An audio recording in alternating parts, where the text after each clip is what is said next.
بسم اللہ الرحمن الرحیم۔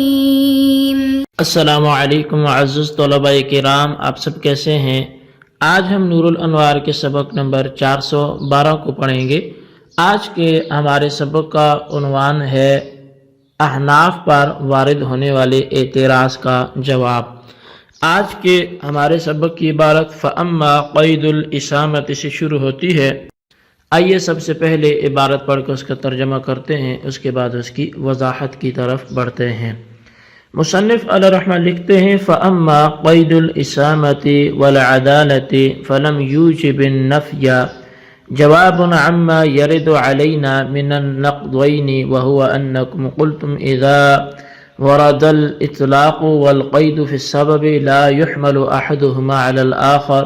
وها هنا ورد قوله في 5 من الإبل شاة قوله في 5 من الإبل سائمة شاة في الأسباب لأن الإبل سبب الزكاة والأول مطلق والثاني مقيد بالإسامة وقد حملتم المطلق ها هنا على المقيد۔ اور رہی اسامت اور علامت کی قید تو یہ حکم کی نفی کو واجب نہیں کرتی، یہ ان دو نقضوں کا جواب ہے جو ہم پر وارد ہوتے ہیں، اور وہ یہ کہ تم نے کہا کہ جب اطلاق و تقیید سبب میں وارد ہوں تو ان میں سے ایک کو دوسرے پر محمول نہیں کیا جاتا، اور یہاں نبی کریم صلی اللہ علیہ وسلم کا قول فی 5 من الابل شاۃ کہ 5 اونٹوں میں ایک جو ہے وہ بکری ہے، اور نبی علیہ السلام کا قول فی 5 من الابل سائمۃ شاۃ 5 سائمہ اونٹوں میں ایک جو ہے وہ بکری ہے، یہ اسباب میں وارد ہے، کیونکہ ابل جو ہے اونٹ جو ہے یہ زکوٰۃ کے سبب ہے، اور پہلی حدیث مطلق اور دوسری حدیث اسامہ کی قید کے ساتھ مقید ہے، اور تم نے یہاں مطلق کو مقید پر محمول کیا ہے، حتیٰ کہ تم نے کہا حتیٰ قلتم لا تجب الزکاة فی غیر الصائمۃ وأيضا قلتم اذا كانت حادثة مختلفة لا يحمل المطلق على المقيد وقد حملتم قوله تعالى واستشهدوا شهيدين من رجالكم على قوله تعالى وأشهدوا ذوي عدل منكم حتى شرطتم العدالة في الأشهاد مطلقا مع أن الأول وارد في حادثة الدين والثاني في باب الرجعة في الطلاق، حتیٰ کہ تم نے کہا کہ غیر سامع میں زکوٰۃ واجب نہیں ہوگی، نیز تم نے کہا کہ جب حادثہ مختلف ہو تو مطلق کو مقید پر محمول نہیں کیا جائے گا، حالانکہ تم نے باری تعالیٰ کے قول وَاسْتَشْهِدُوا شَهِيدَيْنِ مِن رِجَالِكُمْ کو باری تعالیٰ کے قول وَأَشْهِدُوا ذَوَيْ عَدْلٍ مِنْكُمْ پر محمول کیا ہے، حتیٰ کہ تم نے مطلقاً شہاد 2 گواہوں کا عدالت کی شرط وہ شہادت میں لگا دی ہے، حالانکہ پہلا قول دین کے حادثے میں وارد ہے اور دوسرا قول رجعت فی الطلاق کے باب میں وارد ہے۔ فأجاب أن قيد الإسامة في المسألة الأولى وقيد العدالة في المسألة الثانية لم يوجب النفي عما عداه كما فهمتم لكن پس مصنف علیہ الرحمہ نے جواب دیا کہ پہلے مسئلہ میں اسامہ کی قید اور دوسرے مسئلہ میں عدالت کی قید اس کے ما عدا سے حکم کی نفی کو واجب نہیں کرتی جیسا کہ تم نے سمجھا ہے۔ لیکن السنة المعروفة فی ابطال الزکاة عن العوامل والحوامل اوجبت نسخ الاطلاق، لیکن وہ حدیث جو زکوٰۃ کو عوامل اور حوامل سے باطل کرنے میں مشہور ہے اس نے اطلاق کے نسخ کو واجب کیا ہے، یعنی انما عملنا فی المسألة الاولى بالسنة الثالثة الدالة على نفي الزكاة عن غير الصائمة وهي قوله لا زكاة في العوامل والحوامل والعلوفة لأن هذه الثلاثة كلها غير صائمة وما عملنا بحمل مطلق على المقيد۔ تو فرمایا جی کہ یعنی ہم نے مسئلہ اولی میں اس تیسری حدیث پر عمل کیا ہے جو غیر صائمہ سے زکوٰۃ کی نفی پر دلالت کرتی ہے، اور وہ حدیث یہ ہے کہ ان جانوروں میں زکوٰۃ نہیں ہے جو کھیتی کے کام میں آئے ہوں اور جو بوجھ لادنے کے لیے ہوں اور جو محض چارہ کھاتے ہوں، کیونکہ یہ تینوں غیر صائمہ ہیں، تو ہم نے مطلق و مقید پر محمول کرنے کا عمل نہیں کیا۔ جی طلبہ کرام، یہ تھی ہمارے آج کے سبق کی عبارت، اس کا ترجمہ۔ آئیے اب اس کی وضاحت کی طرف بڑھتے ہیں۔ مصنف علیہ رحمہ لکھتے ہیں کہ اس عبارت میں ہم حنفیوں پر وارد کردہ اصل میں دو اعتراضات ہیں اور ان کے جوابات مذکور ہیں۔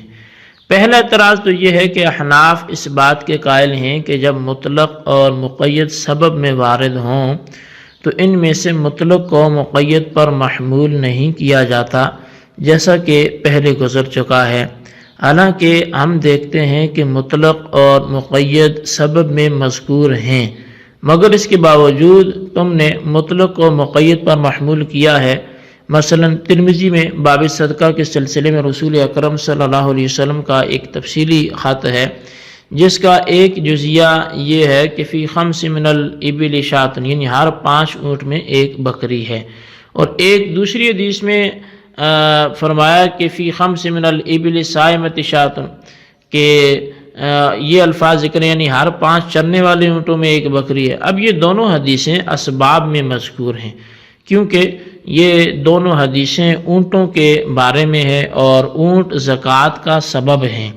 اور پہلی حدیث کیونکہ مطلق ہے، اس میں چرنے والے اونٹ ہونے کی قید نہیں ہے، اور دوسری حدیث جو صائمہ ہونے کی قید کے ساتھ مقید ہے۔ تو اب حالانکہ اس جگہ تم حنفی حدیث سے مطلق کو حدیث سے مقید پر محمول کرتے ہو اور یہ کہتے ہو کہ غیر صائمہ میں زکوٰۃ واجب نہیں ہوگی، تو حالانکہ جب غیر صائمہ میں زکوٰۃ واجب نہیں ہوگی تو اس کا مطلب ہے کہ جس حدیث میں مطلق فرمایا گیا تھا تو اس کو آپ نے جو صائمہ والی کے ساتھ مقید کر دیا، تو یہ تو بات درست نہ ہوئی تمہارے اصول کے مطابق۔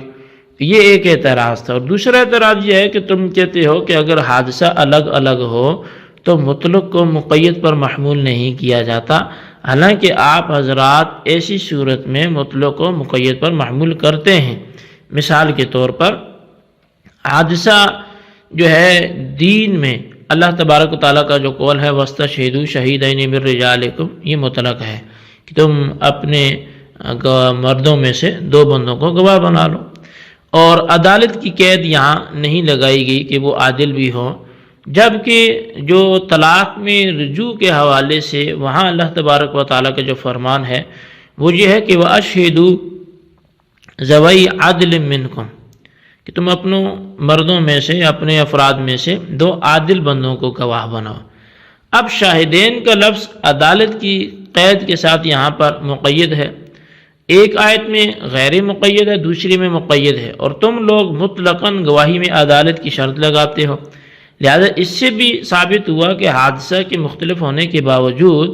آپ حضرات نے مطلق کو مقید پر محمول کیا ہے اور ہر گواہی کے لیے عدالت کو شرط قرار دیا ہے۔ تو اب یہ 2 اعتراضات احناف پر کیے گئے، تو ان اعتراضات کا جواب جو ہے وہ یہ ہے کہ پہلے مسئلے میں جو صائمہ ہونے کی قید اور دوسرے مسئلے میں عادل ہونے کی جو قید ہے، اس کے انتفاع کے وقت حکم کی نفی واجب نہیں ہوتی جیسا کہ معترض نے سمجھا ہے، بلکہ حقیقت یہ ہے کہ عوامل یعنی وہ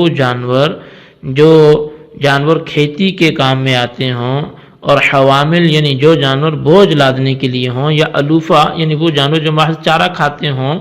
ان میں زکوٰۃ کا واجب نہ ہونا ایک تیسری حدیث سے ثابت ہوتا ہے۔ اور یہ تیسری حدیث سے